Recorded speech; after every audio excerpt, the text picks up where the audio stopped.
Hello everyone, welcome to traditional veg food recipes. ఈరోజు మనం ములక్కాడ కొబ్బరికాయ కూర తయారీ విధానాన్ని చూద్దాం. ఈ కూర తయారీకి ముందుగా 1 గ్లాస్ బియ్యం నానబెట్టుకోవాలి. చిన్న టీ గ్లాస్తో బియ్యం తీసుకుంటే సరిపోతుంది. దీనిలోనే ఒక ఎండుమిరపకాయ కూడా వేసుకుని ఈ బియ్యంని శుభ్రంగా వాష్ చేసుకుని 1 గంట సేపు నానబెట్టుకోవాలి.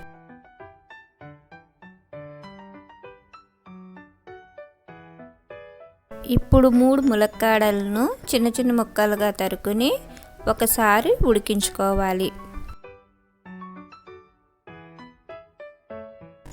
ఈ ములక్కాడలను ఉడికించుకునేటప్పుడే వాటర్తో పాటు కొద్దిగా ఉప్పు కూడా వేసుకుని ఉడికించుకుంటే ముక్కలకు ఉప్పు పడుతుంది.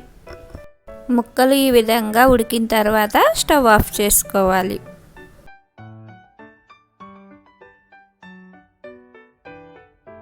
ఇప్పుడు మనం ముందుగా నానబెట్టుకున్న బియ్యము మిరపకాయని మిక్సీ గిన్నెలోకి తీసుకోవాలి. ఆ వీడియోస్ మీకు నచ్చినట్లయితే ప్లీజ్ సబ్స్క్రైబ్ మై ఛానల్. పక్కనే ఉన్న గంట సింబల్ నొక్కితేనే వీడియోస్ పెట్టగానే నోటిఫికేషన్ వస్తుంది. Please support and encourage my channel.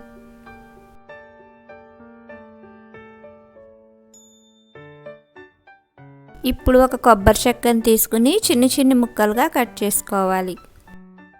ముక్కలుగా కట్ చేసుకున్న కొబ్బరి ముక్కలను కూడా మిక్సీ గిన్నెలోకి తీసుకుని మెత్తగా గ్రైండ్ చేసుకోవాలి. కొబ్బరి ముక్కలు బియ్యం మెత్తగా గ్రైండ్ అయిన తర్వాత దీనిలో కొద్దిగా వాటర్ పోసుకుని బాగా మెత్తగా పేస్ట్లా గ్రైండ్ చేసుకోవాలి. ఈ విధంగా మెత్తగా ఉంటే సరిపోతుంది. ఇప్పుడు పోపు రెడీ చేసుకుందాం.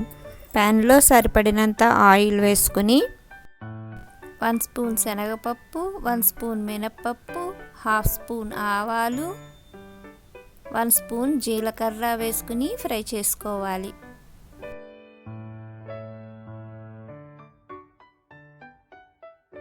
ఈ విధంగా ఫ్రై అయిన తర్వాత దీనిలో 2 ఎండుమిరపకాయలు కూడా వేసుకుని ఫ్రై చేసుకోవాలి. ఇప్పుడు దీనిలో సన్నగా కట్ చేసుకున్న పచ్చిమిరపకాయలు, కొద్దిగా కరివేపాకు వేసుకుని కలుపుకోవాలి. కరివేపాకు వేసుకోవడం వలన టేస్ట్ బాగుంటుంది. దీంట్లో ఖచ్చితంగా కరివేపాకు వేసుకోవాలి.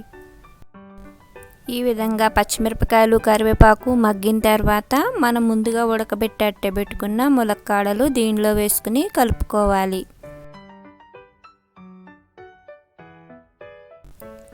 ఇప్పుడు దీనిలో మనం ముందుగా ఆడిపెట్టుకున్న కొబ్బరికాయ పిండి మిశ్రమాన్ని దీనిలో వేసుకుని కలుపుకోవాలి. పిండి వేసుకున్న తర్వాత దాన్ని కలుపుతూనే ఉండాలి. కలుపుకోకపోతే ఉండలు కట్టేస్తుంది.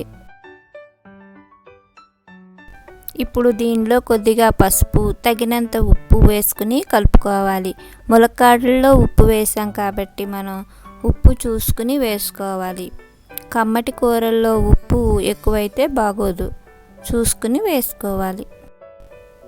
ఇప్పుడు కూర మగ్గిన తర్వాత కాసేపు మూత పెట్టుకుని 2 నిమిషాలు ఉడికించుకోవాలి. ఇలా 2 నిమిషాలకు ఒకసారి కూర కదుపుకుంటూనే ఉండాలి. కొద్దిగా పలచగా ఉండంగానే స్టవ్ ఆఫ్ చేసుకోవాలి. ఈ ములక్కాడ కొబ్బరికాయ కూర అన్నంలోకి చాలా టేస్టీగా కమ్మగా ఉంటుంది. Thanks for watching my videos. Please like, share and subscribe my channel.